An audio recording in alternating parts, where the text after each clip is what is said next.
सभी बालकों और बालिकाओं को मेरा प्यार भरा नमस्कार। इस वीडियो में हम लोग छत्तीसगढ़ माध्यमिक शिक्षा मंडल द्वारा जारी किए गए जनवरी महीने के असाइनमेंट की बात करेंगे और हमेशा की तरह हमारा विषय होगा भौतिकी। ये वीडियो हिंदी मीडियम के बच्चों के लिए है, इंग्लिश मीडियम के बच्चों के लिए भी वीडियो अपलोडेड है, जिसका कि लिंक आपको मिलेगा नीचे डिस्क्रिप्शन बॉक्स में।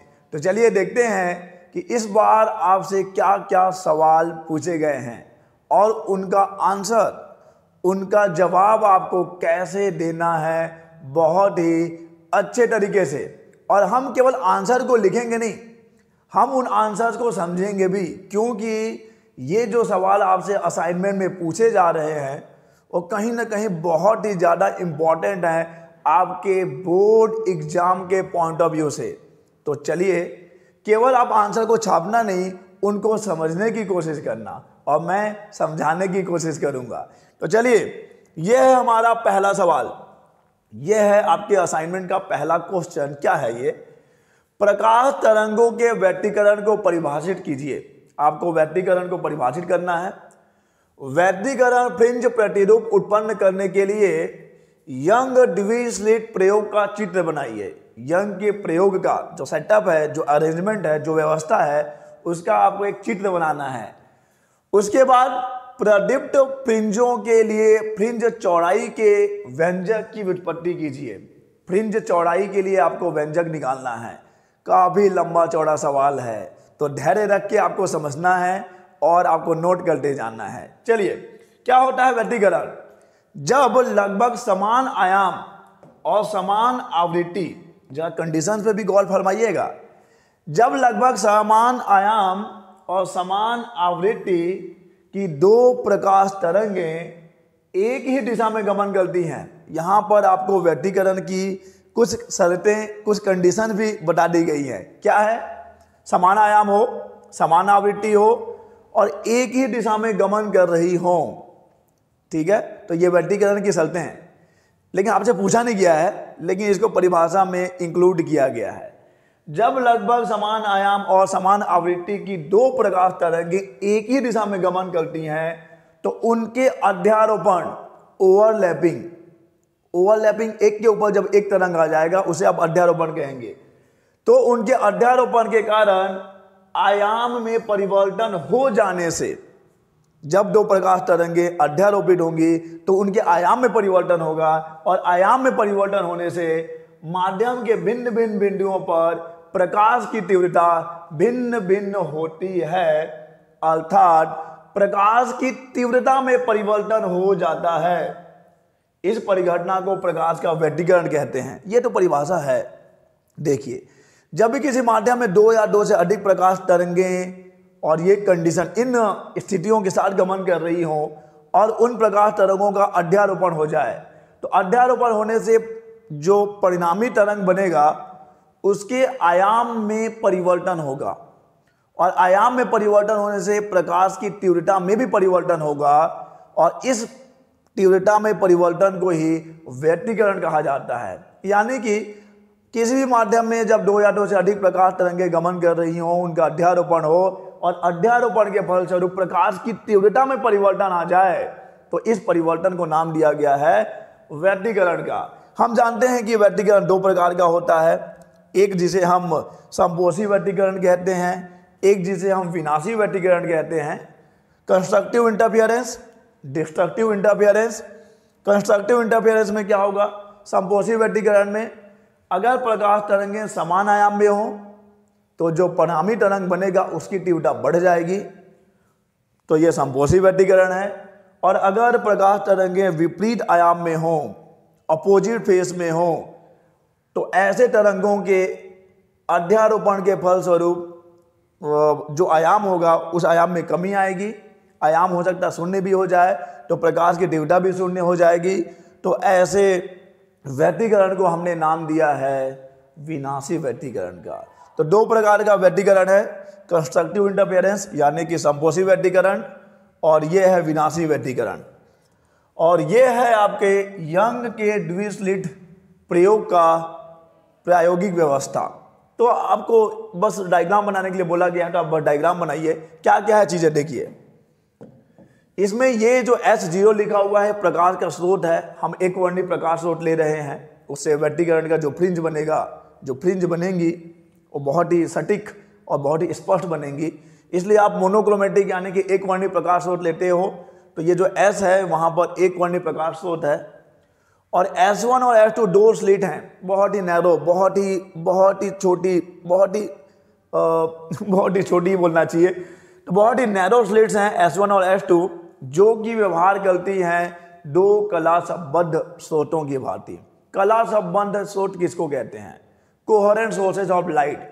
कला संबद्ध स्रोत उसे कहते हैं जो लगभग समान आयाम, समान आवृत्ति, समान तरंग दैर्घ्य के प्रकाश तरंगों को उत्पन्न करती हैं। तो ये S1 और S2 दो कला संबद्ध स्रोतों की भांति व्यवहार करती हैं। और इन स्लिटों से, इन स्लिटों के बीच की दूरी स्मॉल डी ली जाती है। तो चलो इसको भी दिखा देते हैं कि इन दोनों स्लिटों के बीच की दूरी कितनी ली गई है? स्मॉल डी ली गई है, स्मॉल डी, छोटा सा डी। ओके, तो स्मॉल डी क्या है आपको याद रखना है। स्मॉल डी S1 और S2 दोनों स्लिटों के बीच की दूरी है। और इन स्लिटों से कैपिटल डी डिस्टेंस पर, कैपिटल डी के डिस्टेंस पर एक पर्दा है, एक स्क्रीन है। ओके, तो इस स्क्रीन पे क्या होगा? व्यतिकरण फ्रिंजें बनती है। जहां पर वो समान कला में मिलेंगी वहां पे तीव्रता अधिक होगी, जहां पर विपरीत कला में मिलेंगी वहां पे तीव्रता शून्य हो जाएगा। तो जहां पे समान कला में मिलेंगी वहां पे तीव्रता अधिक है, वहां पे चमक देखने को मिलेगा इस स्क्रीन पर, जिसे हम कहते हैं डिप्ट फ्रिंज। क्या कहेंगे? उसे हम कहेंगे डिप्ट फ्रिंज। और जहां पर प्रकाश तरंगें विपरीत कला में मिलेंगी वहां पर तीव्रता शून्य हो जाएगा, अंधकार देखने को मिलेगा, और उसे हम कहेंगे अडिप्ट फ्रिंज। ओके, तो ऐसे आपको डिप्ट और अडिप्ट फ्रिंजों का एक श्रृंखला मिलेगा जिसे हम कहेंगे इंटरफेरेंस फ्रिंजेस, व्यतिकरण फ्रिंज। तो ये है यंग के ड्यूल स्लिट प्रयोग का एक प्रायोगिक व्यवस्था।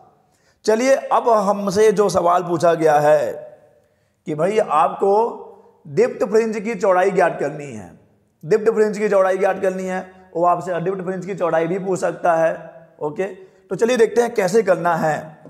बहुत ही इंपॉर्टेंट क्वेश्चन है ये, आपके बोर्ड के एग्जाम के पॉइंट ऑफ व्यू से भी बहुत इंपॉर्टेंट है, बहुत ही सही क्वेश्चन है। देखो क्या है। तो हमने तो यंग के ड्यूल स्लिट प्रयोग में प्रायोगिक व्यवस्था को समझ ही लिया है। S यहाँ पे प्रकाश का स्रोत है, S1 S2 दो स्लिटें हैं और इनके बीच की दूरी स्मॉल d है। तो ये जो O1 है ये S1 और S2 का मध्य बिंदु है, यानी ये /2 होगा और नीचे भी /2 होगा। O1 के सामने एक बिंदु O है, ठीक सामने में। ओके, और यहाँ पर S1 के सामने में बिंदु Q है, S2 के सामने में बिंदु R है। ओके, और अब मान लेते हैं कि S1 और S2 से दो प्रकाश तरंगें चलती हैं और स्क्रीन के किसी बिंदु P पर उनका अध्यारोपण होता है।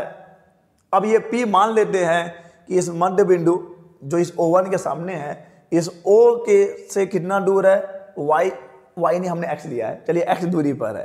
अब y भी ले सकते हैं, y x पे है तो इसलिए जनरली y ही लिया जाता है। तो ये O से कितने डिस्टेंस पे? P डिस्टेंस पे है। तो क्या है अभी तक का सीन, एक बार समझ लीजिए।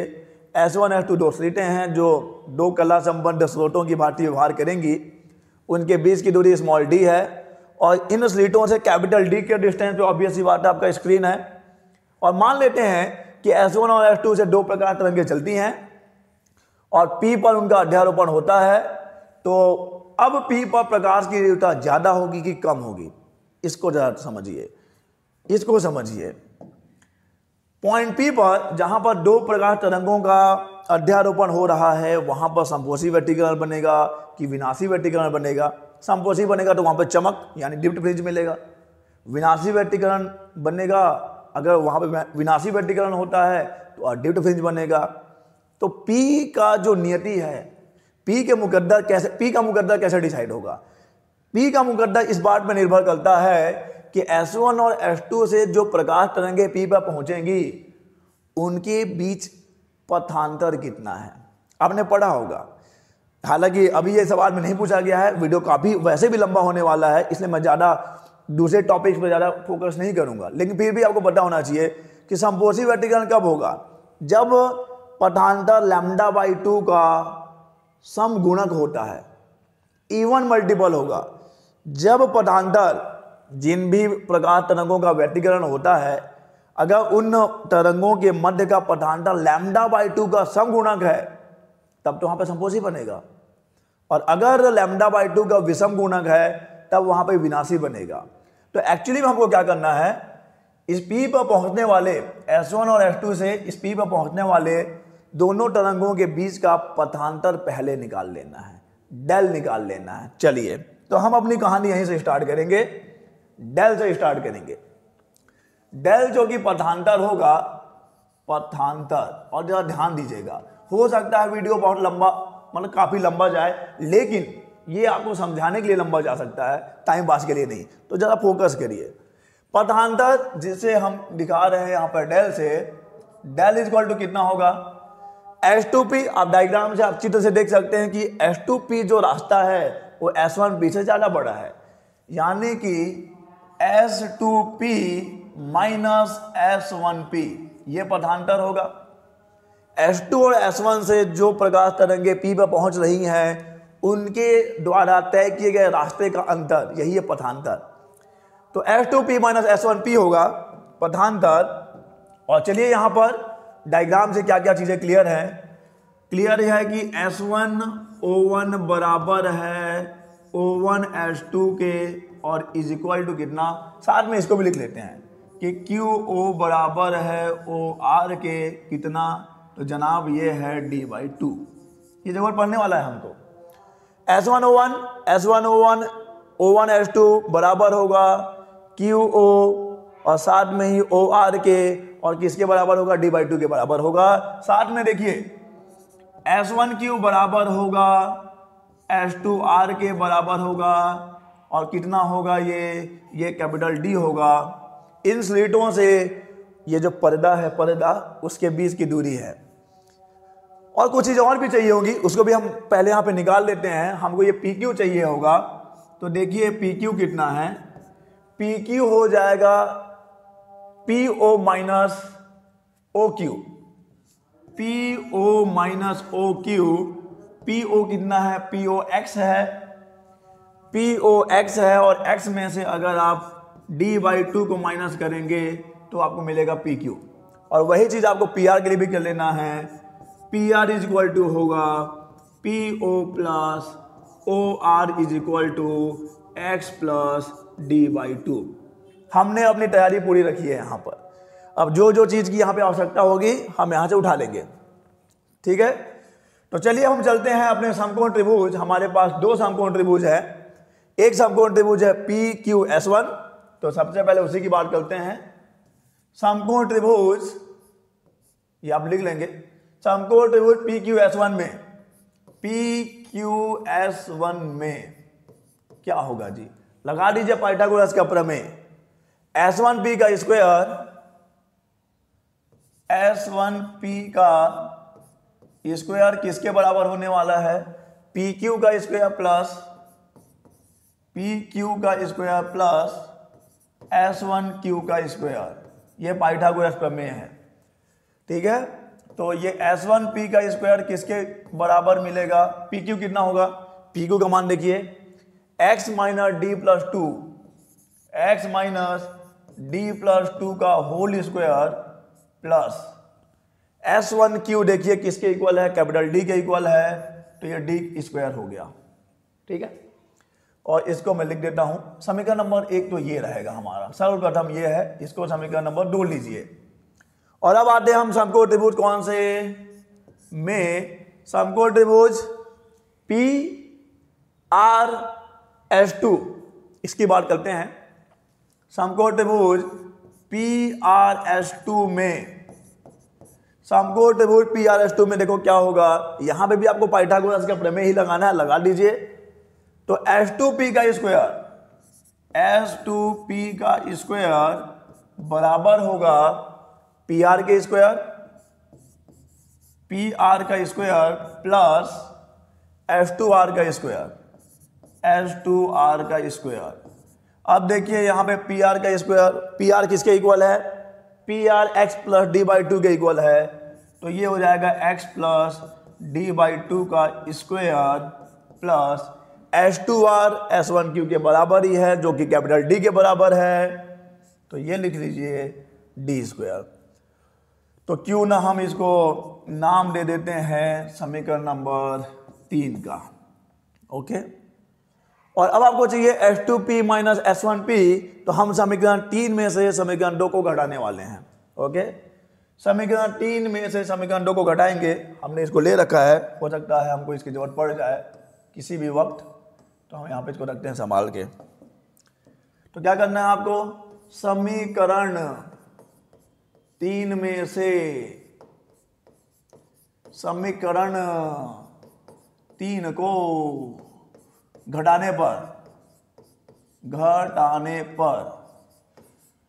देते हैं, तो आपको मिलने वाला है S2P का स्क्वायर माइनस S1P का square is equal to x plus D by two का स्क्वायर माइनस, पहले प्लस है जी, डी स्क्वायर है यहाँ पे अगर आप देखेंगे ध्यान से तो, और p माइनस होगा यहाँ पर x minus D by two का स्क्वायर प्लस डी स्क्वायर, ये भी ब्रैकेट है।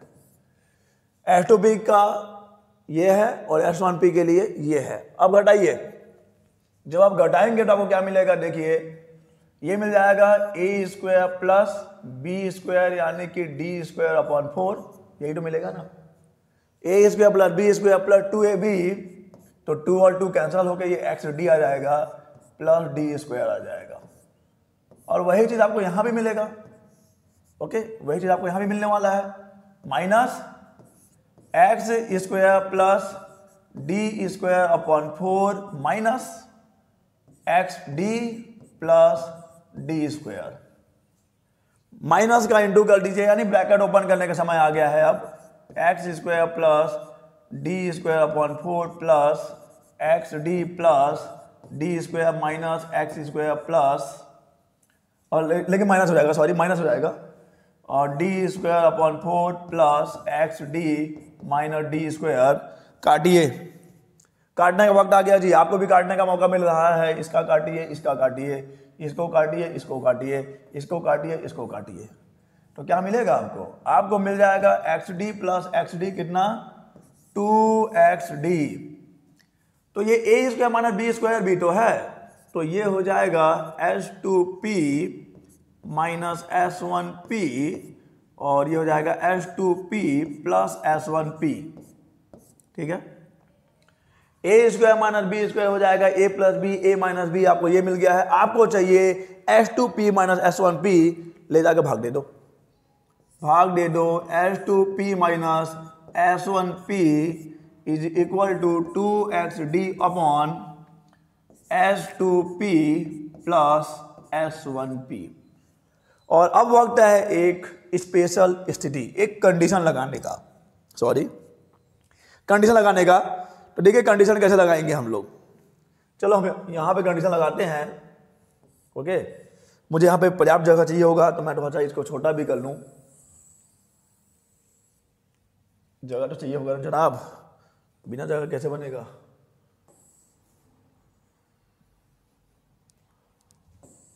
ठीक है, अब कंडीशन ये है जी, कंडीशन ये है कि अगर मान लो ये पॉइंट P इस पॉइंट O के पास हो, कंडीशन यही लगा रहा हूं मैं, स्थिति क्या लगा रहा हूं मैं, यदि बिंदु P O के बहुत करीब हो, बहुत पास हो, इतना पास जितना पास कि आप किसी के अभी जा नहीं पाए हो, तो अगर इसके पास होगा तो उस स्थिति में क्या हो जाएगा, उस स्थिति में S1P लगभग बराबर हो जाएगा किसके, S1Q के, जो कि लगभग जो कि D के बराबर है, कहने का मतलब यही है। और उस स्थिति में S2P भी लगभग बराबर हो जाएगा S2R के, जो कि D के बराबर है। तो कहने का मतलब यह है कि मैं S1P और S2P को D के बराबर मान लूंगा या मान सकता हूं जब बिंदु P O के बहुत निकट होगा। और इसी कंडीशन के साथ हम अपनी बात आगे बढ़ाएंगे। तो आपको मिलेगा S2P minus S1P is equal to 2XD upon D plus D, यानी कि 2D और 2D cancel. S2P minus S1P is equal to XD upon capital D। Okay, ये पठानडर आपने निकाला है, ये पठानडर आपने निकाल रखा है, यही टोटल निकाला है आपने। S2P minus S1P is equal to XD upon capital D। चलिए अब आगे बढ़ते हैं, अब इसी डेरिवेशन में आगे बढ़ना है अपने को। देखिए अब हम बात करते हैं डिप्ट फ्रिंज की, डिप्ट फ्रिंज की बात करते हैं कि डिप्ट फ्रिंज कहां बनेगा या कहां बनेगा, डिप्ट फ्रिंज कहां बनेगा। देखिए आपको पहले ही बताया गया है, डिप्ट फ्रिंज वहां बनेगा जहां पर संपोषी व्यतिकरण होगा, और संपोषी व्यतिकरण होने के लिए पथांतर को क्या होना चाहिए, पथांतर को λ/2 का समगुणक होना चाहिए। ओके, तो ये जो पथांतर है, अगर ये क्या है, अगर पथांतर यानी कि XD बाई कैपिटल D λ/2 का क्या है, समगुणक है, जहां पे n का मान अभी हम बताएंगे कि क्या क्या होगा। तो अगर λ/2 का समगुणक है पठानतर, तो वहां पे आपको संपोषी व्यतिकरण मिलेगा, और अगर संपोषी व्यतिकरण है तो डिप्ट फ्रिंज होगा। तो यहां से x का मान निकाल लीजिए, x इज इक्वल टू दो खत्म, तो ये हो जाएगा n λ capital D upon small d। Okay, और यहां पे n का मान हो सकता है 0, 1, 2 और जितना आगे जाना है जाओ। तो x n lambda d upon D, इन स्थितियों पर आपको डिप्ट फ्रिंज मिलेगा। अभी आपने क्या निकाला है, अभी आपने डिप्ट फ्रिंज की स्थिति प्राप्त की है, तो इन स्थितियों पे आपको डिप्ट फ्रिंज मिलेगा। ओके, यानी कि जो x दूरी है, x का मान, x के उन मानों पर, O से x के उन दूरियों पर आपको क्या मिलेगा, डिप्ट फ्रिंज मिलेगा। सेकंड आते हैं हम लोग डिप्ट फ्रिंज, डिप्ट फ्रिंज। देखिए जनाब, ये डिप्ट फ्रिंज कब मिलेगा आपको, जब जो प्रकाश तरंगें आ रही हैं, जिनका अध्यारोपण हो रहा है, जो जिनका व्यतिकरण हो रहा है, अगर उनके मध्य का पथांतर क्या हो, अगर उनके मध्य का पथांतर λ/2 का विषम गुणक हो, तो अगर XD अपॉन कैपिटल D λ/2 का कितना है, विषम गुणक है, तब तो आपको देखने को मिलेगा, तब वहां पे आपको क्या मिलेगा, डिप्ट फ्रिंज मिलेगा। यहां से भी निकाल लो आप, तो x इज इक्वल टू कितना, अरे भाई x is equal to 2n plus 1 lambda capital D upon 2 small d। x is equal to 2n plus 1 lambda capital D upon 2d। तो यहां पे भी n का मान 0, 1, 2, 3, आगे बढ़िए, ये रख सकते हैं आप। तो इन दूरियों पर आपको मिलेगा डिप्ट फ्रिंज, यानी कि विनाशी व्यतिकरण, संपोषी व्यतिकरण यहां मिल रहा है। अब आपको निकालना है डिप्ट फ्रिंज की चौड़ाई, डिप्ट फ्रिंज की चौड़ाई। देखिए अब समझिए थोड़ा सा, डिप्ट फ्रिंज की चौड़ाई कितनी होगी, आपको ये निकालना है। डिप्ट फ्रिंज की चौड़ाई देखिए कैसे निकालना है, तो आज हम पीछे आते हैं अपने इस मेन डायग्राम पर। आपको निकालना है डिप्ट फ्रिंज की चौड़ाई, यानी कि आपको ये निकालना है। ओके ओके, तो अगर आप दो क्रमागत डिप्ट फ्रिंजों का अंतर निकाल लें, दो क्रमागत डिप्ट फ्रिंजों की दूरी निकाल लेंगे, यही आएगी डिप्ट फ्रिंज की चौड़ाई। दो क्रमागत डिप्ट फ्रिंज में जो दूरी है, जितनी भी दूरी है, वही किसकी चौड़ाई होगी, वो डिप्ट फ्रिंज की चौड़ाई होगी। तो एक्चुअली में हमको क्या निकालना है, हमको निकालना है डिप्ट फ्रिंज की चौड़ाई किसके बराबर है, दो क्रमागत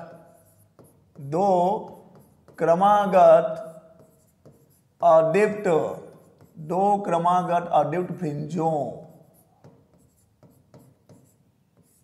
के बीच की दूरी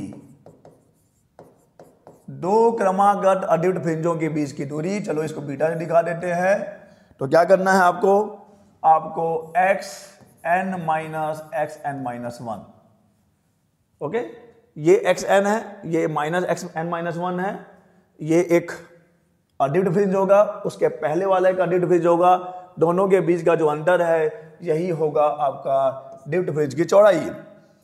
तो यहां पर रखते हैं हम लोग 2n plus 1 lambda capital D upon 2D minus, इस फॉर्मूले का माइनस है।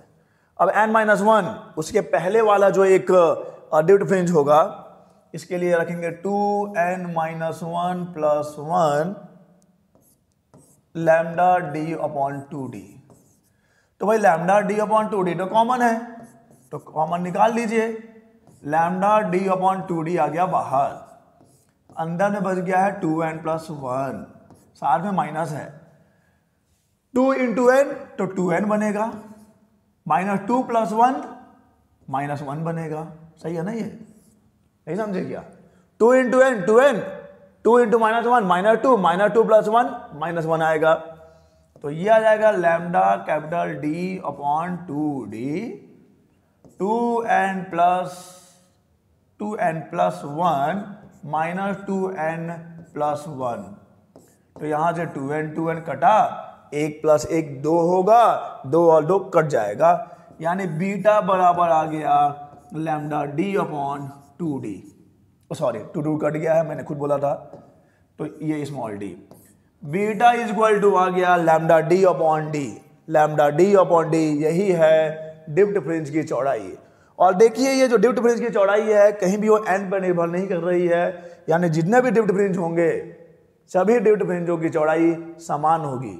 और अगर आप इसके आगे जाएंगे, हालांकि ये सवाल में नहीं है, अगर आप डिप्ट फ्रिंज की चौड़ाई निकालेंगे तो भी वो इतना ही आता है, ओके। तो अगर आपके एग्जाम में यह आता है कि सिद्ध कीजिए कि डिप्ट और डिप्ट फ्रिंजों की चौड़ाई समान होती है, तो आप एक स्टेप आगे जाइए और डिप्ट फ्रिंज की चौड़ाई निकालिए और आपको इतना ही मिलेगा, जिससे यह सिद्ध हो जाएगा कि डिप्ट और डिप्ट फ्रिंजों की चौड़ाइयाँ क्या होती हैं, समान होती है। और यह है हमारा क्वेश्चन नंबर 2, यानी कि आपका जो असाइनमेंट का सवाल नंबर 2 है वो कुछ ऐसा है। बोर के क्वांटीकरण के द्वितीय अभिग्रहित का कथन लिखिए। कथन लिखना है आपको, यहां तक कोई मुश्किलात नहीं है, कथन हम आराम से लिख लेंगे, कथन आपके सामने है, इसको मैं दोहराऊंगा भी नहीं, कथन आपके सामने है। इसके डी ब्रॉगली द्वारा प्रदत्त स्पष्टीकरण की व्याख्या कीजिए। ये थोड़ा सा मुश्किल है। बोर के क्वांटीकरण का जो द्वितीय अभिग्रहित आप लिख देंगे, लिख दिया, लेकिन आपको इसका एक्सप्लेनेशन देना है by de Broglie. De Broglie ने इसको एक्सप्लेन किया कि ऐसा क्यों होता है, ओके। और उसके बाद बोर के मॉडल की सीमाएं लिखना है, इसमें भी कोई दिक्कत नहीं है। तो पहले अभिग्रहित सुन लीजिए कि बोर के क्वांटीकरण का जो द्वितीय अभिग्रहित है वो क्या है। इलेक्ट्रॉन नाभिक के चारों, ये सबको पता चल गया था, जितने भी इन बोर के मॉडल से पहले भी जब रदरफोर्ड का मॉडल आया था तो उन्होंने भी बता दिया था कि इलेक्ट्रॉन नाभिक के चारों ओर कक्षाओं में परिक्रमा करते रहते हैं। तो उन्होंने बोला कि वो किसी भी कक्षा में परिक्रमा नहीं करेंगे, आवारा नहीं है वो भी जो है कुछ सीमाओं में बंधे हुए हैं, कुछ मर्यादाओं में बंधे हुए हैं, तो वो कुछ विशिष्ट कक्षाओं में ही परिक्रमा करते हैं। अब मर्यादा क्या है, ये देखिए मर्यादा क्या है। इलेक्ट्रॉन नाभिक के चारों ओर सभी संभव कक्षाओं में नहीं घूमते, मतलब इसका ये नहीं है कि कहीं भी चले जाएंगे, सभी संभव कक्षाओं में नहीं घूमते, अपितु कुछ विशिष्ट कक्षाओं में ही घूमते हैं। और वो जिस विशिष्ट कक्षाओं में घूमेंगे उन्हें हम कहते हैं स्थायी कक्षा या स्टेशनरी ऑर्बिट्स। स्टेशनरी ऑर्बिट पहले समझ लो, स्टेशनरी ऑर्बिट्स ऐसे ऑर्बिट्स हैं जिसमें इलेक्ट्रॉन जब परिक्रमा करेंगे तो किसी भी प्रकार के ऊर्जा का उत्सर्जन नहीं करेंगे, ठीक है। नॉन रेडिएटिंग ऑर्बिट्स जिसको बोलते हैं हम लोग। तो इलेक्ट्रॉन नाभिक के चारों ओर सभी संभव कक्षाओं में नहीं घूमते हैं, अपितु कुछ विशिष्ट कक्षाओं में ही घूमते हैं, और इन कक्षाओं को आपने नाम दे दिया है स्थायी कक्षा। अब ये स्थायी कक्षा में खास बात क्या है? स्थायी कक्षा में खास बात यह है कि स्थायी कक्षाएं वे कक्षाएं होती हैं जिनमें किसी इलेक्ट्रॉन का कोणीय संवेग, ये थोड़ा सा इंटरचेंज हो गया है, इलेक्ट्रॉन का, इसको काटिए यहां से, इलेक्ट्रॉन का कोणीय संवेग h/2 का h/2 का पूर्णांक गुणज यानी कि इंटीग्रल मल्टीपल होता है, जहां प्लैंक नियतांक h है और इसका वैल्यू आप जानते ही हैं 6.63 इंटू 10⁻⁻34 जूल सेकेंड। तो ये जो क्वांटिक्रिट क्या है, इसका मतलब उनका ये कहना था बोर का कि इलेक्ट्रॉन केवल उन्हीं कक्षाओं में घूमेंगे, केवल उन्हीं कक्षाओं में परिक्रमा करेंगे जिन कक्षाओं में उनका कोणीय संवेग h/2 का पूर्ण गुणज होगा, यानी कि उनका कोणीय संवेग क्या होता है, क्वांटिक्रिट होता है। h/2 का हमेशा पूर्ण गुणज होगा। ओके, तो देखिए हम जानते हैं कि कोणीय संवेग क्या होता है। अगर मान लीजिए कि इलेक्ट्रॉन का द्रव्यमान m है, उसका वेग v है, वो r त्रिज्या वाले वृत्तीय कक्षा में परिक्रमा कर रहा है, ठीक है, तो कोणीय संवेग कितना होगा, तो कोणीय संवेग ये हो जाएगा mvr। ओके, और ये अभिग्रहित क्या कहता है कि ये जो कोणीय संवेग होगा ये h/2 का क्या होगा, इंटीग्रल मल्टीपल होगा, यानी कि पूर्ण गुणज होगा। mvr = nh/2 nh/2 h/2 का हमेशा पूर्ण गुणज होगा। एक h/2 हो सकता है, 4 h/2 हो सकता है, 1000 h/2 हो सकता है, कभी भी भिन्नात्मक आपको नहीं मिलेगा। mvr जो कि कोणीय संवेग है, m इलेक्ट्रॉन का द्रव्यमान है, v इलेक्ट्रॉन का वेग है, r उस ऑर्बिट की यानी कि उस कक्षा की त्रिज्या है जिसमें वो परिक्रमा कर रहा है। तो ये है द्वितीय अभिग्रहित जो कोणीय संवेग को क्वांटिक्रिट बताता है, यानी कि इलेक्ट्रॉन केवल उन्हीं कक्षाओं में परिक्रमा करेंगे जिनमें उनका कोणीय संवेग h/2 का पूर्ण गुणज हो। ये तो सही है, लेकिन अब थोड़ा सा मुश्किलात ये है कि वो ये नहीं बता पाए थे कि ये क्वांटिक्रिट क्यों होगा, h/2 का पूर्ण गुणज ही क्यों होगा। इसका जवाब उन्होंने नहीं दिया था, उनके पास शायद नहीं था। ध्यान से सुनो, h/2 का पूर्ण गुणज ही क्यों होगा, हमेशा इंटीग्रल मल्टीपल ही क्यों होगा, इसका जवाब इनके पास नहीं था। और इसको एक्सप्लेन किया डी ब्रॉगली ने लगभग 10 साल के बाद 1923 में। तो यही आपको बताना है कि उन्होंने कैसे इस अभिग्रहित को, जिसे बोर ने बताया था, कैसे इसको एक्सप्लेन किया है, कैसे इसकी व्याख्या की है। तो इस व्याख्या से पहले हम बोर के मॉडल की 2 सीमाएं देख लें। यहाँ पे 3 सीमाएं लिखी गई हैं, आप अपने पसंद से कोई सी भी 2 सीमा लिख लीजिएगा। मैं इन सीमाओं को बताने में अपना महत्वपूर्ण समय जाया नहीं करूंगा।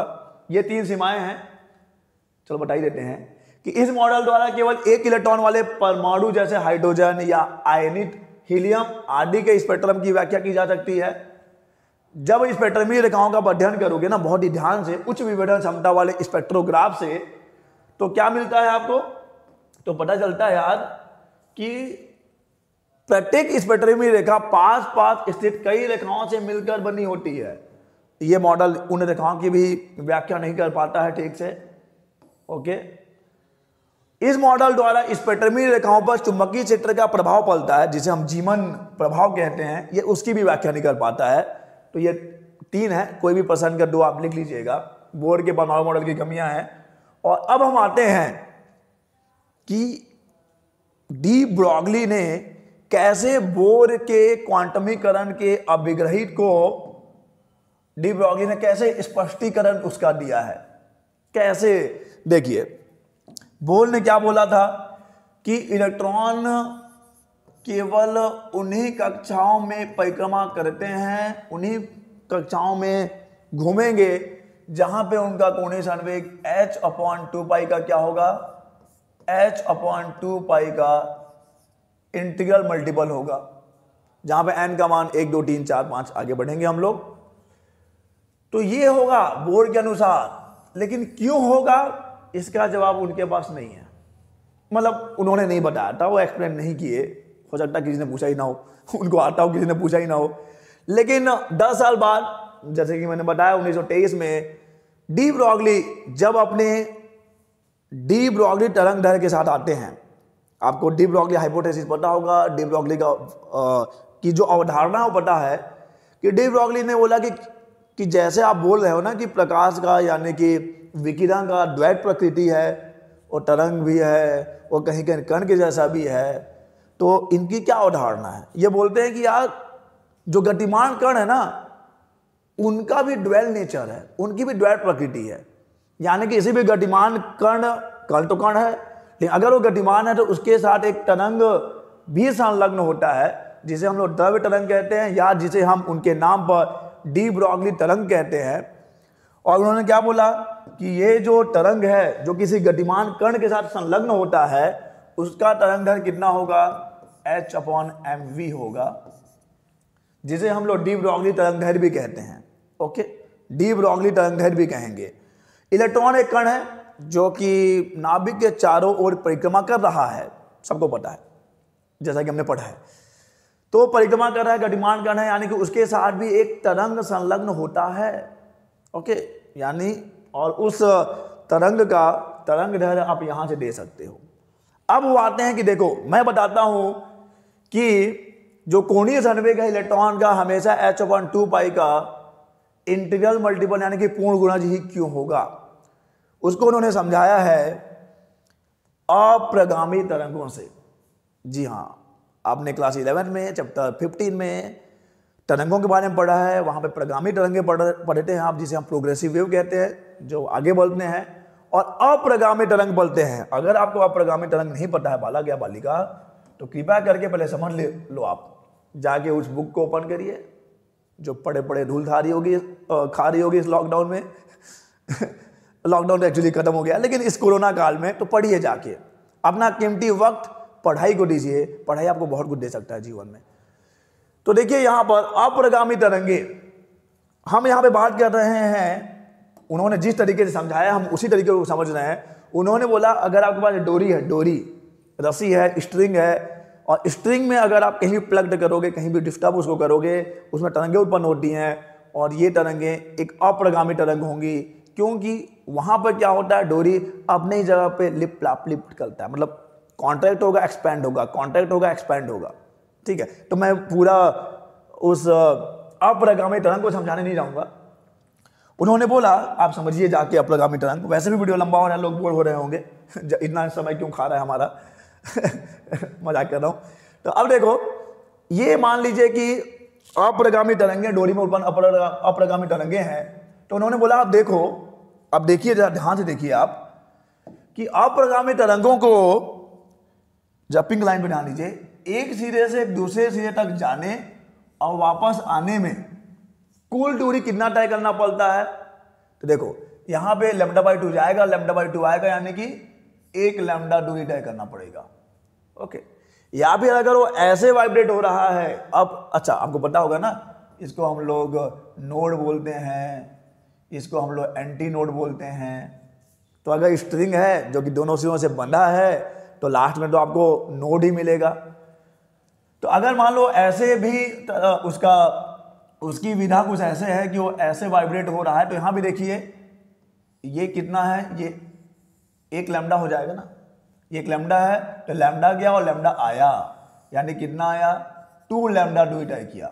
वो ये क्या बता रहे हैं कि देखिए अप्रगामी तरंग को एक सिरे से दूसरे सिरे जाने और वापस उसी सिरे तक आने में यहां पे लैम्डा, यहां पे 2 लैम्डा, यहां पे देखिए ये हो जाएगा 1, ये हो जाएगा 1.5, तो ये हो जाएगा 1, ये हो जाएगा 1.5, यानी कितना 3 लैम्डा, और वैसे यहां पे 4 लैम्डा। तो उन्होंने बोला कि अप्रगामी तरंग को एक सिरे से दूसरे सिरे तक जाने और उसी सिरे तक पुनः वापस आने में ना हमेशा लैम्डा का पूर्ण गुणज दूरी तय करना पड़ता है। ओके, तरंग को अप्रगामी तरंग को एक सिरे से दूसरे सिरे तक जाने और वापस उसी सिरे तक आने में लैम्डा का पूर्ण गुणज दूरी तय करना पड़ता है। ये आप देख लो, बोले प्रयोग करके देख लो, डाउट है तो बिल्कुल हमने करके देख लिया, हम सहमत हैं उनके बात से। अब उन्होंने बोला कि ठीक है, और मैं पहले ही बोल चुका हूं कि ये डी ब्रॉगली बोल रहे हैं, मैं नहीं बोल रहा हूं। डी ब्रॉगली ने बोला है कि देखो यार, कोई गतिमान कण है तो उसके साथ तरंग संलग्न है ना, तो चलो एक कंडीशन ले लेते हैं। कंडीशन ये है कि ये रहा आपका एक, ध्यान दीजिए, ये रहा आपका एक नाभिक। नाभिक के चारों ओर आर त्रिज्या वाले कक्षा में ऑर्बिट में एक इलेक्ट्रॉन परिक्रमा कर रहा है, तो उस गतिमान इलेक्ट्रॉन के साथ तरंग भी संलग्न है। अब देखो ये जो यहां पे तरंग होगा, मान लीजिए तरंग यहां से उत्पन्न हुआ है, इस नीला वाले लाइन को देखो, यहां से तरंग उत्पन्न हुआ है तो वापस वहीं पे आएगा, यानी कि एक्चुअली में एक वृत्तीय कक्षा में परिक्रमा कर रहा है। तो ये वृत्तीय कक्षा भी क्या है, एक दृढ़ कक्षा है। दृढ़ यानी कि उसका प्रारंभिक और अंतिम सिरा एक ही है, यानी यहां पे जो तरंग बनेगा वो अप्रगामी तरंग होगा। और मैं पहले ही हम लोग देख चुके हैं, मैं बता चुका हूं कि अप्रगामी तरंग को यहां से दूसरे सिरे तक जाने और वापस वहां तक आने में हमेशा लैम्डा का कितना दूरी तय करना पड़ रहा है, लैम्डा का पूर्ण गुणज दूरी तय करना पड़ रहा है। यानी कि यहां पर जो तरंग बनेगा, ध्यान दीजिए, यहां पर जो तरंग बनेगा उसको किसी भी एक को ले लो स्टार्टिंग पॉइंट, चलो ये स्टार्टिंग पॉइंट है, यहां से फिर वापस वहीं तक आने में देखो, ऐसे देखो कितना दूरी तय करना पड़ेगा, हमेशा उसके तरंग दैर्घ्य का पूर्ण गुणज दूरी तय करना पड़ेगा। यहां के कॉन्सेप्ट को उठा के यहां लगा दिया, यही तो बुद्धिमानी है यही तो ब्रिलियंस है, यही तो इंटेलिजेंस है भाई। बोला यहां ऐसा हो रहा है तो यहां भी ऐसा होता होगा, क्योंकि यहां भी जो तरंग है वो एक अप्रगामी तरंग ही बना रहा है। तो अब देखो, अब आप हम लोग थोड़ा सा कैलकुलेशन कर लेते हैं। अगर तरंग को एक पूरा ये कक्षा में परिक्रमा करना है तो कितना दूरी तय करना पड़ेगा, वृत्तीय कक्षा की परिधि निकाल लीजिए, वही तो दूरी है ना। वृत्तीय कक्षा की परिधि कितनी होगी जनाब, ये परिधि होगी, परिधि कितनी होती है, पाई आर स्क्वायर तो सेटेबल होता है, परिधि होगी 2 पाई आर, क्योंकि एनवें कक्षा की बात होगी तो हम 2 पाई आर एन लिख लेते हैं। यानी कि यहां पर जो अप्रगामी तरंग है उसको वापस वहीं तक आने में इतना दूरी तय करना पड़ेगा। और उन्होंने बोला ये दूरी जो अप्रगामी तरंग करता है हमेशा तरंग दैर्घ्य का कितना होगा, पूर्ण गुणज होगा। ये दूरी तरंग दैर्घ्य की पूर्ण गुणज होती है, पूर्ण गुणज होती है। जगह है क्या आगे और नहीं है जी, तो हमको यहीं निपटाना पड़ेगा। हमेशा पूर्ण गुणज होती है तो हम निपटा लेंगे जनाब, हम मास्टर हैं भाई। पूर्ण गुणज होती है, देखिए, तो यानी कि ये जो दूरी है 2 पाई आर एन, ये क्या होगा, उस तरंग दैर्घ्य का पूर्ण गुणज होगा। तरंग दैर्घ्य का पूर्ण गुणज होगा एन लैम्डा। ओके, लैम्डा का मान बोले यहां से उठा के रख दो, मैं पहले ही आपको लैम्डा का मान दे चुका हूं।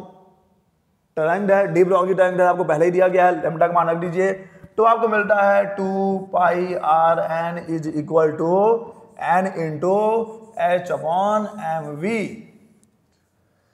ठीक है, और आपको क्या निकालना है, एम वी आर एन निकालना है।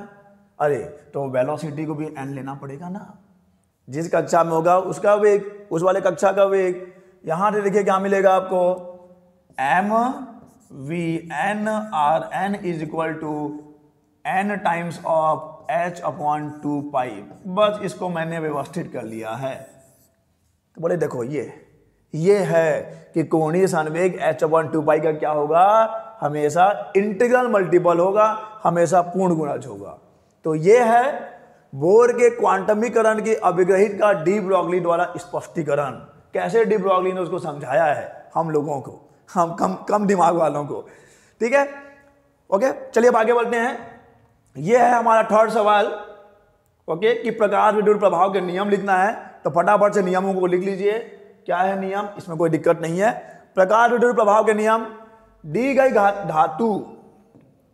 गई धातु और आपतित विकिरण की आवृत्ति के लिए प्रति सेकंड उत्सर्जित होने वाले इलेक्ट्रॉन, प्रति सेकंड जो इलेक्ट्रॉन उत्सर्जित होंगे वही धारा भी बनाएंगे, जिसे आप प्रकाश विद्युत धारा कहेंगे। तो कहने का मतलब क्या है कि प्रकाश विद्युत धारा आपतित विकिरण की तीव्रता के अनुक्रमानुपाती होती है। नियम नंबर 1 यही है। और ये नियम आया कहां से है? ये नियम लिनार्ड और मिल्कन के जो प्रयोग हैं, उन प्रयोगों का जो निष्कर्ष है, वही निष्कर्ष यहां पर प्रकाश विद्युत प्रभाव के नियम बने हैं। ओके, तो दी गई धातु और आपतित विकिरण की आवृत्ति के लिए प्रति सेकंड उत्सर्जित होने वाले प्रकाश इलेक्ट्रॉनों की संख्या, यानी कि प्रकाश विद्युत धारा आपतित विकिरण की तीव्रता के अनुक्रमानुपाती होती है। जो प्रकाश विद्युत धारा है वो आपतित विकिरण की तीव्रता की अनुक्रमानुपाती है। नियम नंबर 2, दी गई धातु के लिए आपतित विकिरण की एक न्यूनतम अंतक आवृत्ति होती है। आपने पढ़ा होगा डेहली आवृत्ति।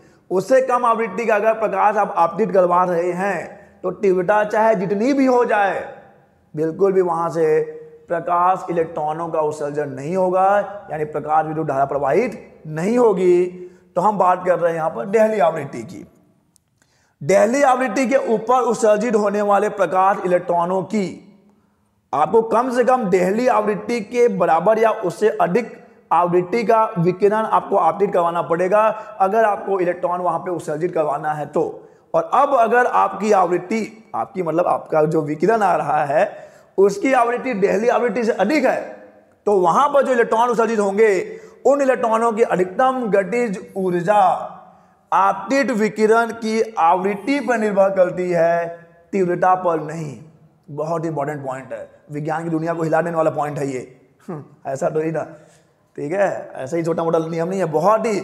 और विज्ञान की दुनिया में क्रांतिकारी एक परिवर्तन है इसके बाद आया है। अगर आप ध्यान से पढ़ेंगे मेरे वीडियो लेक्चर जो मैं क्लास 12 के लिए बना रहा हूं उनको जरा देखिए आप, वहां पे हम लोग डिटेल में डिस्कस करते हैं। यहाँ तो आपको असाइनमेंट के लिए बस वीडियो दिया जा रहा है।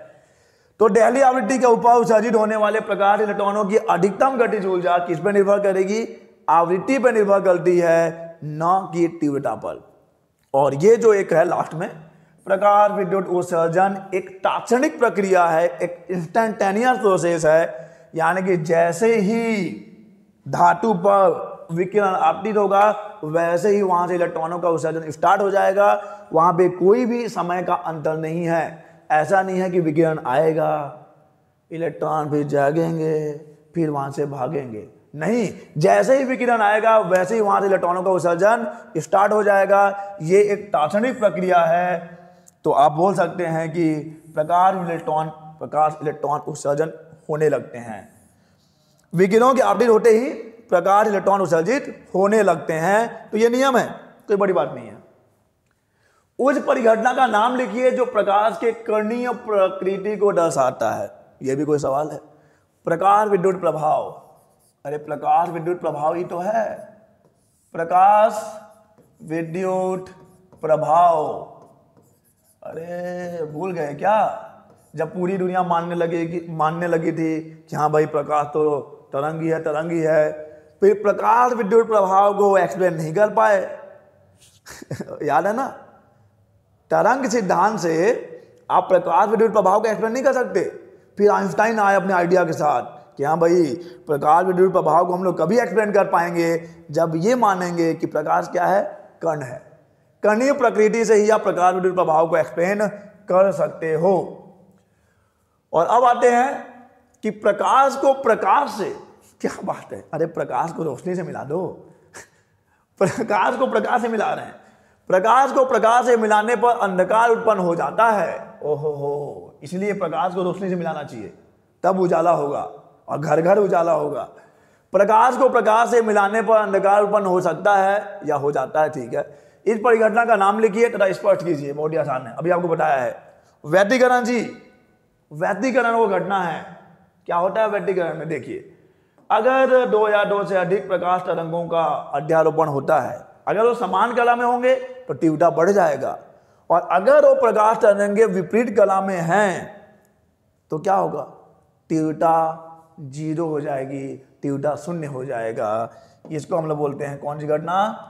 विनाशी व्यतिकरण। विनाशी व्यतिकरण, विनाशी व्यतिकरण की बात कर रहे हैं हम लोग। विनाशी व्यतिकरण, तो कौन सी घटना है वो है विनाशी व्यतिकरण। चलिए आगे बढ़िए। और अब देखिए तरंगाग्र किसे कहते हैं? हाइगन के तरंग सिद्धांत के आधार पर प्रकाश के अपवर्तन नियमों की व्याख्या कीजिए। तो पहले तो तरंगाग्र को परिभाषित कर लीजिए। यदि किसी माध्यम में तरंग संचरित हो रही हो तो किसी क्षण समान कला में स्थित कणों के बिंदु पथ को तरंगाग्र कहते हैं। परिभाषा से कुछ खास समझ में नहीं आता, परिभाषा आप लिख लीजिए, समझना कैसे है। देखिए, मान लो कि चलो एक पानी का एग्जांपल ले रहे हैं, जल है, एक जलाशय है, छोटा मोटा पानी का कुंड है, वहां पे आप यहाँ पे पत्थर मारते हुए थे यहाँ पर, ओके, तो वहां पे आपने एक डिस्टर्बेंस, एक विक्षोभ उत्पन्न किया है, विक्षोभी तरंग है। तो तरंग सभी दिशाओं में, चारों दिशाओं में समान वेग से आगे बढ़ेगा। यानी कि यहां पे जो डिस्टर्बेंस क्रिएट हुआ है, यहां पे जो विक्षोभ उत्पन्न हुआ है, वो टी समय के बाद यहां भी होगा, टी समय के बाद यहां भी होगा, टी समय के बाद इधर भी होगा, टी समय के बाद इधर इधर इधर। यानी कि ये जो सभी बिंदु हैं, वो सभी बिंदु एक ही समय पर विक्षोभित होंगे। यानी कि जो डिस्टर्बेंस, जो तरंग है, इन सभी बिंदुओं पे एक साथ पहुंचेगा। पहला चीज, एक साथ पहुंचेगा, और एक साथ पहुंचेगा तो वहां पे जो कण होंगे वो एक साथ कंपन करेंगे और समान कला में कंपन करेंगे। तो अगर आप ऐसे बिंदुओं के बिंदु पथ को मिला दें, ऐसे बिंदुओं को आप मिला दें, एक साथ ले आए, तो बनता है तरंगाग्र। तरंगाग्र पर स्थित प्रत्येक बिंदु, प्रत्येक कण क्या करता है, एक साथ विक्षोभित होता है और समान कला में विक्षोभित होता है। ओके, और यहां पे आपको तरंगाग्र के कुछ प्रकार दिए गए हैं। प्रकार कौन कौन से हैं? ये है गोलीय, ये है सिलेंड्रिकल यानी कि बेलनाकार, और ये है समतल तरंगाग्र। हालांकि ये नहीं पूछा है, लेकिन 3 प्रकार का यहाँ पे है। और अब देखिए, ये तो आपने बता दिया कि तरंगाग्र क्या है, ये थोड़ा सा मुश्किल होने वाला है जी। और ये आखिरी सवाल है जो थोड़ा सा मुश्किल होगा। इसके बाद हम लोगों को जो सवाल दिया गया है, क्वेश्चन नंबर 5, बहुत आसान है। हाइगन के तरंग सिद्धांत के आधार पर प्रकाश के अपवर्तन नियमों की व्याख्या कीजिए। आपको पता ही है कि न्यूटन का कहना था कि प्रकाश कण है, हाइगन हमेशा उसके तरंग प्रकृति के ही सपोर्ट में रहे। तो अब न्यूटन ने भी अपने तरीके से अपवर्तन और परावर्तन को व्याख्या की है उसकी, अपने कण प्रकृति के आधार पर। हाइगन ने भी प्रकाश को तरंग मानकर अपवर्तन और परावर्तन की व्याख्या की है। तो अब आपको यहाँ पर हाइगन के तरंग सिद्धांत के आधार पर प्रकाश के अपवर्तन को एक्सप्लेन करना है। अपवर्तन को, रिफ्रैक्शन को एक्सप्लेन करना है, और भी अपवर्तन के जो नियम हैं उनको यहाँ पर उनकी व्याख्या करनी है कि हाँ भाई नियम, इस नियम हाइगन के तरंग सिद्धांत से उन नियमों को उन नियमों को सत्यापित किया जा सकता है। वो नियम गलत नहीं हो रहे हैं जब हम लोग प्रकाश को तरंग मानेंगे। तो चलिए स्टार्ट करते हैं। थोड़ा ज्योमेट्री ज्यादा है यहाँ पर। चलिए, एक्स वाई एक सेपरेशन है, सेपरेशन है यानी कि एक्स वाई एक ऐसा एक सीमा है, इस सीमा के इधर एक माध्यम है, इस सीमा के इधर एक माध्यम है। माध्यम नंबर 1, माध्यम नंबर 2। कोई दिक्कत है यहाँ पर? नहीं ना, होना भी नहीं चाहिए बच्चा। तो यह है माध्यम नंबर 1, और मान लिया इस माध्यम नंबर 1 का जो अपवर्तनांक है वो μ1 है, इस माध्यम नंबर 2 का अपवर्तनांक है μ2, और मैं ये चलो कंडीशन लेके चलता हूं कि ये सघन माध्यम है, सॉरी ये विरल माध्यम है, ये सघन माध्यम है। क्यों? क्योंकि μ2 इज ग्रेटर देन μ1, μ2 μ1 से बड़ा है, यानी कि ये सघन माध्यम है, ये विरल माध्यम है। तो इसको लिख लेते हैं विरल, और इसको लिख लेते हैं सघन। तो यहाँ पे जो प्रकाश है वो विरल से सघन माध्यम में जा रही है, प्रकाश जा रहा है, रोशनी आ रही है। ओके, तो भाई हम तो किरण के शब्दों में बात नहीं करनी है, हमको तो तरंगाग्र के शब्दों में बात करनी है। क्योंकि हाइगन ने बोला कि प्रकाश जो है वो तरंग है, तो पूछे भाई कैसे आगे बढ़ता है, तो बोले तरंगाग्र के रूप में आगे बढ़ता है। तो चलो यहाँ पे हम ले रहे हैं एक तरंगाग्र।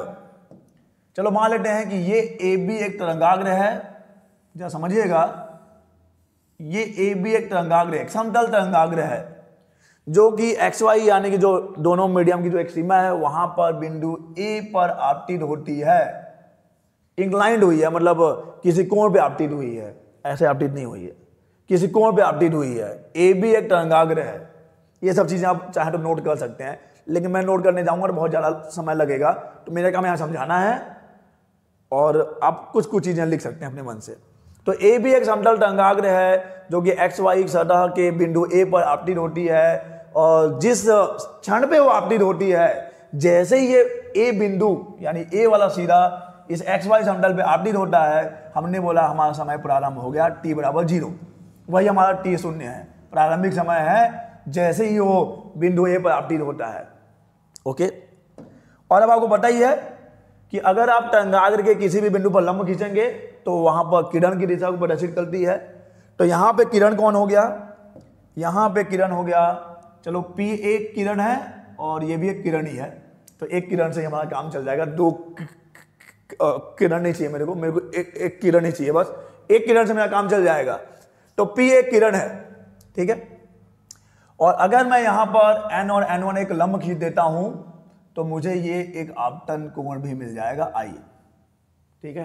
फिर से समझ लीजिए, ए भी एक तरंगाग्र है, तरंगाग्र कुछ ऐसा है समझो, ये सेपरेशन ऐसा है और से यानी सेपरेशन ऐसा है और तरंगाग्र ऐसा आया है, यानी कि दोनों ही आपका जो पेपर है, जो पृष्ठ है उसके लंबवत है, मेरे इस बोर्ड के लंबवत है। समतल भी, ये जो पृष्ठ एक्स वाई है ये भी लंबवत है ऐसे, और ये जो तरंगाग्र है ये भी इस पृष्ठ के लंबवत है, और ये मैंने N और N1 क्या खींचा है, लंब अभिलंब खींचा है।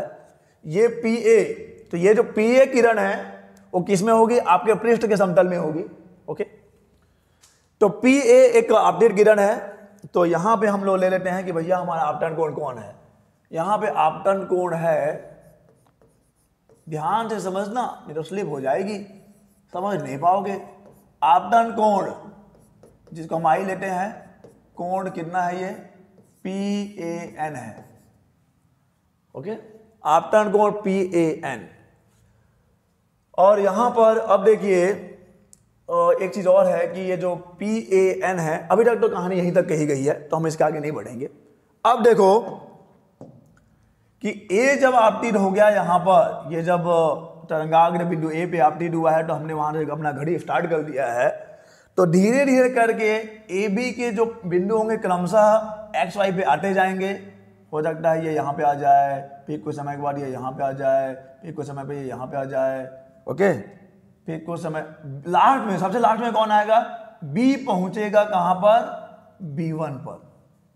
सबसे लास्ट में आएगा B, इस तरंगाग्र AB का जो बिंदु B है और सबसे लास्ट में पहुंचेगा B1 पर।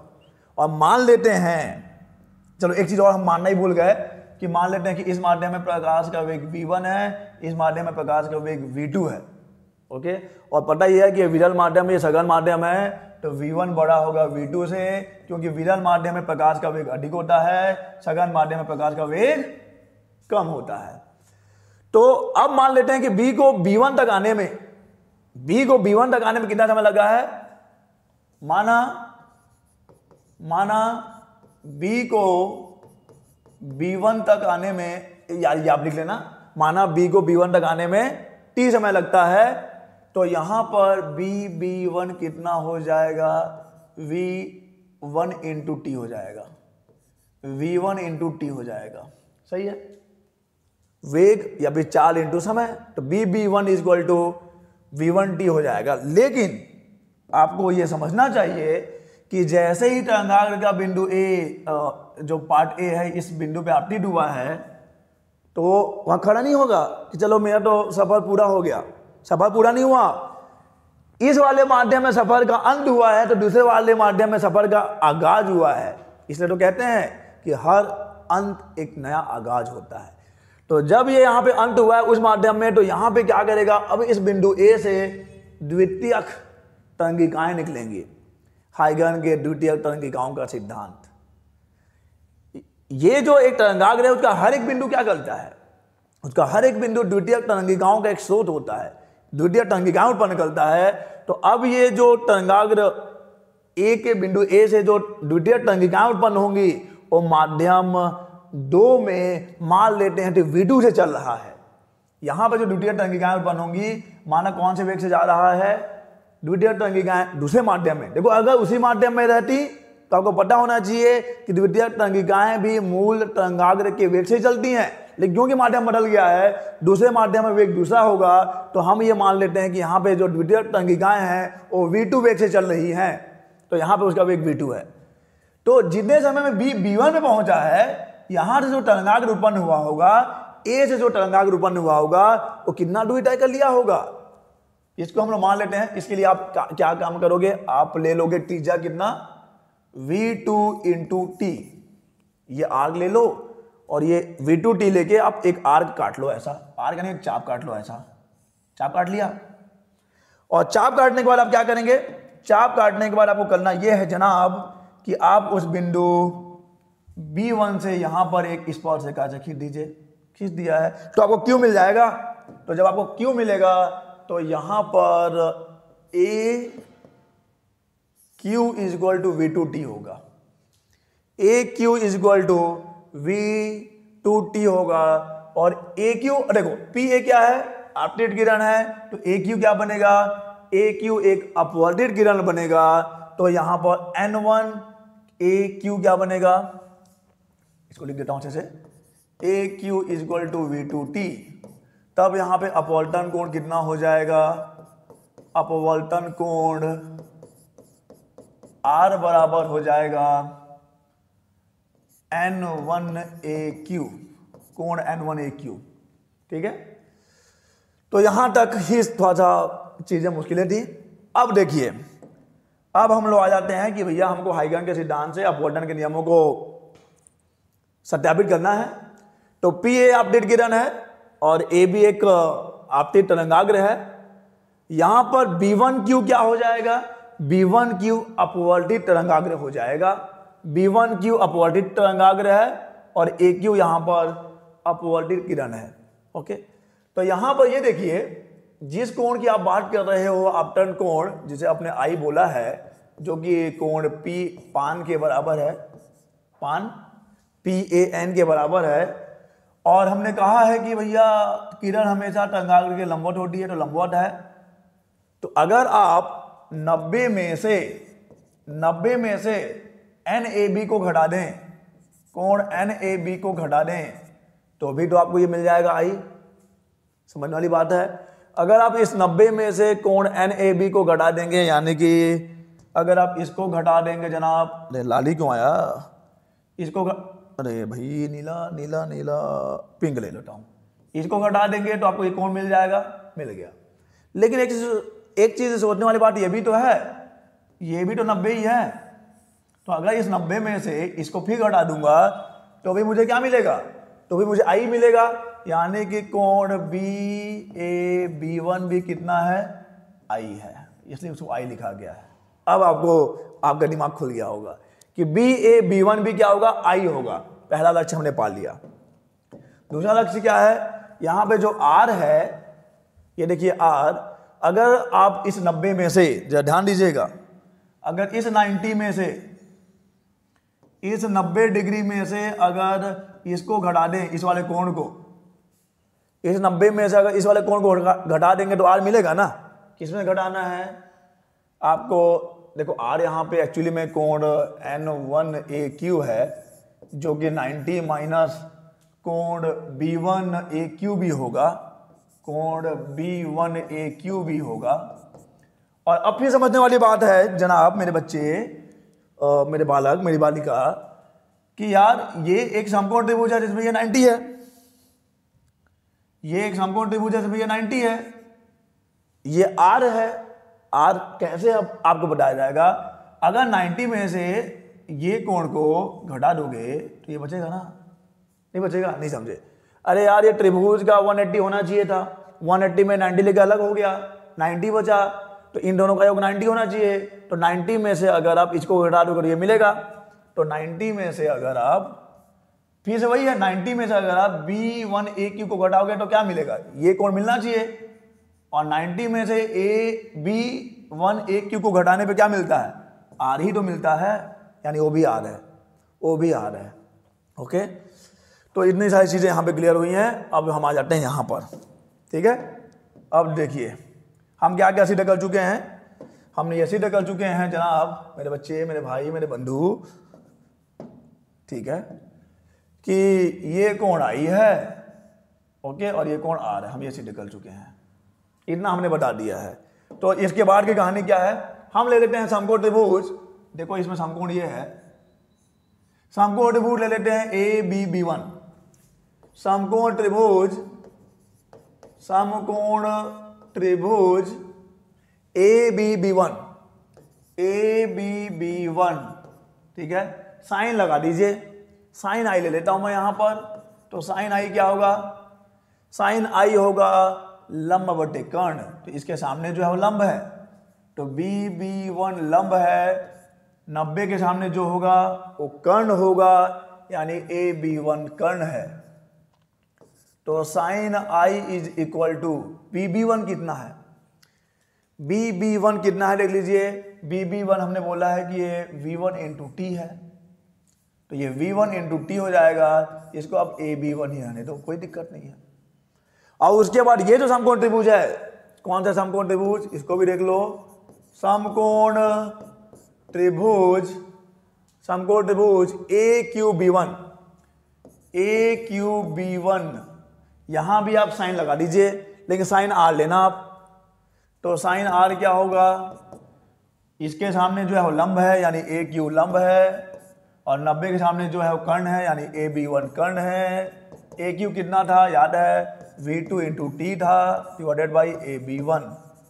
ओके, भाग दे दो। अब हम अपने मंजिल करीब हैं। Sine I upon sine R is equal to AB1 cut गया, V1 T upon V2 T आ जाएगा, टी और डी कट जाएगा, V1 अपॉन V2 आ जाएगा। Clear, sine I upon sine R, V1 upon V2। और अब यहां पे देखिए, इसका अपवर्तनांक μ1 है, इसका अपवर्तनांक μ2 है, और ये निरपेक्ष अपवर्तनांक है। तो क्या आपको याद है कि μ1 क्या होगा, μ1 होगा C अपॉन V1 और μ2 होगा C अपॉन V2। यही तो है, निरपेक्ष अपवर्तनांक का फॉर्मूला याद है कि नहीं, μ1 equal to C upon V1, μ2 equal to C upon V2। तो चलिए यहां जब एक काम करो कि V1 और V2 का मान ही निकाल लो यार। यहां से V1 कितना होगा, C अपॉन μ1 होगा, यहां से V2 बराबर कितना होगा, C अपॉन μ2 होगा। तो रख दीजिए, तो ये आपको मिलेगा C upon μ1 divided by C upon μ2, C और C कट जाएगा, तो sine I upon sine R is equal to मिलेगा μ2 अपॉन μ1। इसको आगे बढ़ाइए तो ये मिलेगा μ1 sine I is equal to μ2 sine R, और यही तो है स्नेल का नियम, यही है स्नेल का नियम। ओके, तो कैसे आसानी से इसको हाइगन के तरंगिका सिद्धांत से हमने, तरंगाग्र के सिद्धांत से हमने यहां पर एक्सप्लेन किया है। ये पहला चीज है स्नेल का नियम। दूसरा चीज क्या है, देखिए ये अपडेट किरण, ये अपवर्टेड किरण, अपडेट किरण, अपवर्टेड किरण और अभिलंब, तीनों के तीनों क्या है, एक ही समतल में है। अरे आपका जो पृष्ठ है उसी के समतल में है। ओके, तो ये भी यहां से क्लियर हो जाएगा। और अब आते हैं हम पांचवें सवाल में।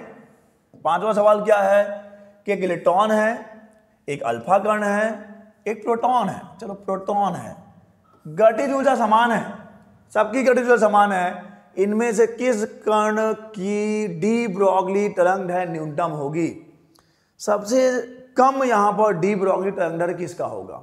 देखिए अगर आपको लैम्डा याद है, लैम्डा इज इक्वल टू होता है h upon root over 2m k। ये गतिज ऊर्जा के पदों में है भाई, ये है लैम्डा, डी ब्रॉगली तरंगदैर्घ्य lambda is equal to h upon root over 2m k। ठीक है, सबकी गतिज ऊर्जा समान है, दो तो कांस्टेंट सबके लिए दो ही होगा, प्लैंक नियतांक सबके लिए वही होगा, यानी लैम्डा क्या है, लैम्डा इनवर्सली प्रोपोर्शनल है रूट m के। जिसका द्रव्यमान ज्यादा होगा उसका तरंगदैर्घ्य सबसे कम होगा, और जिसका द्रव्यमान सबसे कम होगा उसका तरंगदैर्घ्य सबसे ज्यादा होगा। तो सबसे पहले आपको ये देखना है कि इलेक्ट्रॉन में, अल्फा कण में और प्रोटॉन में सबसे ज्यादा द्रव्यमान किसका है। तो भैया इलेक्ट्रॉन का द्रव्यमान तो सबसे कम होगा, आपको पता ही है, इलेक्ट्रॉन का द्रव्यमान सबसे कम, उसके बाद आएगा प्रोटॉन का द्रव्यमान, और सबसे ज्यादा द्रव्यमान होगा अल्फा कण का। अब क्योंकि अल्फा कण का द्रव्यमान सबसे अधिक है, इसीलिए उसका जो तरंगदैर्घ्य होगा, डी ब्रॉगली तरंगदैर्घ्य होगा, सबसे कम होगा। उसके बाद आ जाएगा प्रोटॉन के लिए, और सबसे ज्यादा डी ब्रॉगली तरंगदैर्घ्य किसका होगा, सबसे ज़्यादा डी ब्रॉगली तरंगदैर्घ्य होगा, सबसे ज़्यादा डी ब्रॉगली तरंगदैर्घ्य होगा इलेक्ट्रॉन का। ओके, तो कितनी आसानी से आप बता सकते हैं अगर आपको फॉर्मूला याद है तो।